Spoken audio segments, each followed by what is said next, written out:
Arrêtez tout, événement assez rare dans le monde de la finance, il y a un nouvel ETF qui a été lancé ce 26 mars et il est disponible sur PEA. Et pas n'importe quel ETF puisqu'il s'agit du plus populaire, à savoir l'ETF Monde. Et pas n'importe quel ETF Monde puisqu'il s'agit d'un iShares, donc de BlackRock, le plus gros fonds d'investissement au monde et le boss des émetteurs d'ETF. Parlons-en des émetteurs d'ETF puisque si tu investis sur PEA, tu possèdes forcément du Amundi. Amundi qui est une société de gestion française et les deux seuls ETF Monde disponibles sur PEA étaient chez Amundi. Sauf que Amundi, ces derniers temps, ils ont tendance à modifier leurs ETF, à faire des fusions, à ne pas publier les documents en temps et en heure. Bref, perso, ils m'ont un peu saoulé. Avis personnel. Aujourd'hui, on a le choix d'un nouvel émetteur, à savoir BlackRock via sa filiale en Irlande. L'Irlande qui est un pays très avantageux concernant la fiscalité et l'investissement en bourse.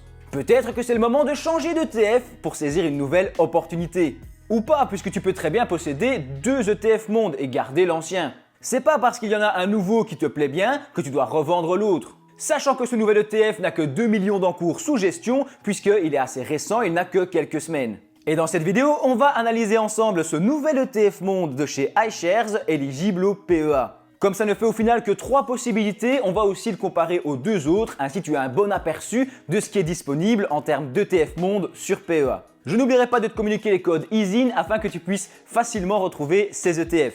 Comme d'habitude, pas de conseils en investissement, je partage des réflexions personnelles, des petites news ainsi par-ci par-là, et ça n'engage que moi. Fais tes propres recherches afin de toujours construire ton propre avis. Et le voici, le nouvel ETF de chez iShares by BlackRock, ETF Monde disponible sur PEA. Tu peux le voir, moi je ne vois rien.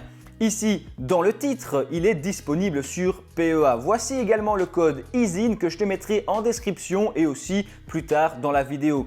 Ce code, il suffit de le copier-coller sur internet ou sur ton broker et ça permettra de retrouver le titre. On peut voir que sur la dernière période, on a très peu d'infos évidemment puisqu'il a seulement quelques semaines, je te l'ai dit. On peut se mettre sur 3 mois mais ça ne va rien nous donner puisqu'il est très nouveau. On a une part à 4 euros. Presque 5 euros, presque 5 euros la part, donc on est vraiment à un ETF qui n'est pas cher, ça peut être très intéressant. On va voir les autres qui étaient dans mon souvenir assez chers. Si je descends un petit peu ici, tu peux avoir la fiche d'identité. Sur cette fiche d'identité, on a quelques informations. J'ai l'impression que tout n'est pas encore disponible, mais c'est normal, il faut que tout ça se mette en place. Tu peux voir ici la date de constitution, le 26 mars 2024, donc il est très récent, avec peu de titres émis, peu d'encours sous gestion, une valeur à environ 5 euros. Il est en long, ça veut dire qu'il suit le marché. Il suit bien le MSCI World, donc c'est l'indice qui regroupe les 1500 plus grosses entreprises au monde. Un indice qui est relativement diversifié, même si tu le sais peut-être qu'on a à peu près 65% de tête de placement aux USA, en Amérique, puisque forcément les plus grosses entreprises du monde sont souvent en Amérique. C'est pourquoi on a une grosse pondération pour les USA. Mais il y a quand même 35 jusqu'à 40%. Il faut voir comment ça évolue évidemment dans l'avenir, qui sont diversifiés et dans d'autres pays ou d'autres secteurs. On est sur des actions, on est chez BlackRock et c'est un ETF synthétique. Ça c'est normal puisque le PEA en France permet seulement d'investir, ne fonctionne que si on investit en France ou en Europe. Et donc, pour contourner un petit peu cette règle, on peut utiliser des ETF synthétiques qui achètent d'autres actions, d'autres placements pour répliquer la performance de l'indice. Les ETF synthétiques, c'est un petit peu plus complexe que les ETF physiques, mais c'est la seule solution si tu veux investir ici en ETF Monde. On verra que les deux autres sont normalement en synthétique aussi. Il est en capitalisation, ça c'est important de le noter puisqu'on va le comparer aux deux autres qui existaient déjà et ça veut dire qu'il va réinvestir les dividendes s'il y en a. Donc s'il y a des dividendes, et il y en a plein sans doute dans un ETF Monde, ils sont réinvestis automatiquement, tu n'as rien à faire, ils vont faire gonfler le capital. On va aller voir les entreprises qu'on nous propose, il n'y a aucune donnée disponible, je te l'ai dit, on n'est pas encore tout à fait au point. Il y a un document d'information, j'espère que lui, on va pouvoir le voir. Parfait, ils sont en ordre, ils ont publié les documents. Donc on a toute une explication, ça je te laisserai lire. On est sur un risque 4 sur une échelle de 1 à 7. Donc un placement avec un risque relativement moyen. Il faut savoir que les 1 et 2, c'est vraiment des systèmes d'obligations peu risqués, etc. Donc on est généralement sur du 3, 4 ou 5 dans la moyenne. De toute façon, tu sais faire une moyenne entre 1 et 7. Et 6 et 7, 7 j'en ai je t'avoue jamais croisé, mais des placements risque 5 et 6, il y en a quand même pas mal. Donc 4, on est relativement moyen. Bref, au niveau des performances passées, donc là, cet ETF n'a pas de performance passée pour nous faire des simulations. Par contre, il y a un ETF Monde qui existe depuis très longtemps, donc il se base sans doute là-dessus pour nous faire une petite simulation de ce qu'on peut espérer. Avec 10 000 $ investis, même 10 000 € ici, c'est traduit, nous avons une possibilité après 5 ans, un an c'est pas la peine, après 5 ans on a une possibilité de 3 700 €, donc on peut avoir une perte assez énorme. Dans un scénario défavorable, on aurait 10 000, donc on est censé ne rien perdre, même si la situation n'est pas terrible. Dans un scénario correct, on aurait 16 000, donc ça c'est censé arriver, c'est ce qui est prévu. Et enfin, on a 18 950 €, ça c'est si vraiment tout va bien, que la bourse et l'économie cartonnent, ce qui n'est pas garanti avec la situation actuelle. On peut espérer presque doubler notre investissement sur 5 ans, c'est quand même formidable. Je descends un petit peu, on va vérifier les frais, c'est important.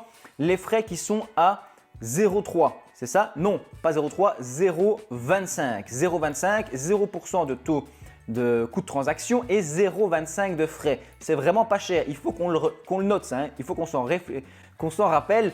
Je ne sais plus parler, on doit se rappeler que 0,25 de frais. On va aller voir les autres ETF qui existent déjà et voir ce que celui-ci nous apporte par rapport au marché qui existe. Deuxième ETF, et je te rappelle qu'il n'y en a que 3 de disponibles, enfin ça fait seulement 2 semaines, mais avant il y en avait 2 disponibles.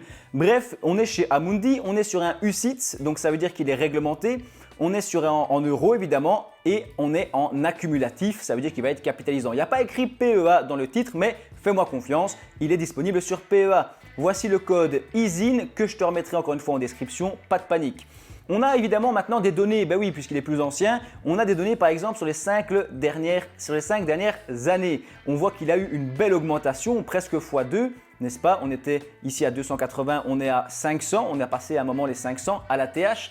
Et en parlant de ça, 500 € la part. 500 € la part, c'est le premier point d'analyse, puisque l'autre était à seulement 5 €. Ce nouvel ETF d'iShares by BlackRock est à 5 € la part, donc disponible pour tous les budgets. Alors qu'ici, 500 €, c'est quand même plus compliqué. Tu vas me dire qu'il y a des courtiers qui permettent d'acheter des fractions, etc. Mais on se complique la vie. Ici, la part à 500 €, l'autre à 5 €, c'est franchement pour moi un point pour l'iShares. Si je descends dans les informations, on voit qu'on a 4 étoiles sur 5 d'évaluation, on est sur un synthétique capitalisant, donc ça c'est la même chose. Par contre la date de création c'est 2018, d'accord? On n'a pas accès au TER, c'est-à-dire l'évaluation des frais de l'ETF, puisqu'il faut payer les comptables et tous les gens qui bossent chez Amundi. Et donc on est bien chez Amundi, c'est noté ici, secteur mixte, ok, d'accord. Je vais aller voir pour toi la répartition des actifs.